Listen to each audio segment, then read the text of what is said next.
देखिए ये question PMT 1988 का है।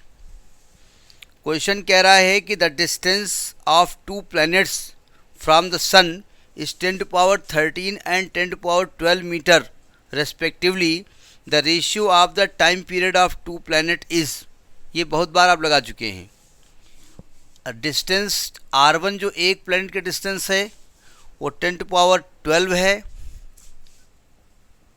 और दूसरे प्लैनेट की जो डिस्टेंस है वो 10⁻13 है। तो हम जानते हैं टाइम पीरियड का जो स्क्वायर होता है केपलर के नियम से वो होता है R1³/R2³।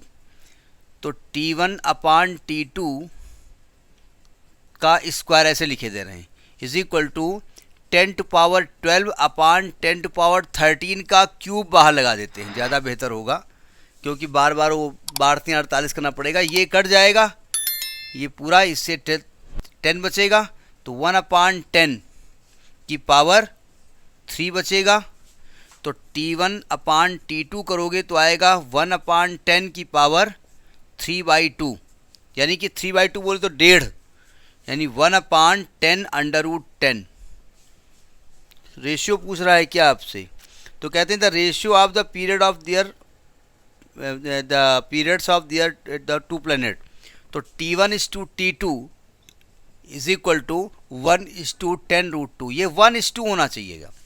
वो उन्होंने एक को 1 मान लिया है, दूसरे को 10√2 मान लिया। देने का तरीका अलग की बात है भाई, हो सकता है उल्टा हो जाए। देखिए एक मिनट रुकिए जरा, पहले की डिस्टेंस है 13। अच्छा ठीक। वो एक्चुअली पहले 13 है, आपको T2/T1 पूछ रहा है तो 10√10/1 आएगा ना। पहली रेडियस 13 दी हुई है आपके उसमें, दूसरी 12 दी हुई है। मतलब R2 आपका 13 पहले दिया है तो पहले T2 चाहिए। तो आप 10√2:1 करोगे तो 10√2 ही तो आने वाला है 10√10, तो इसलिए वो 10√10 आ रहा है। ठीक है, वो निकलता 10√2 लिखने के तरीके बार बार वही है। तो 13 का आपका C पार्ट इज सही। ठीक है, तो ये आपका 13 है, नोट करिए।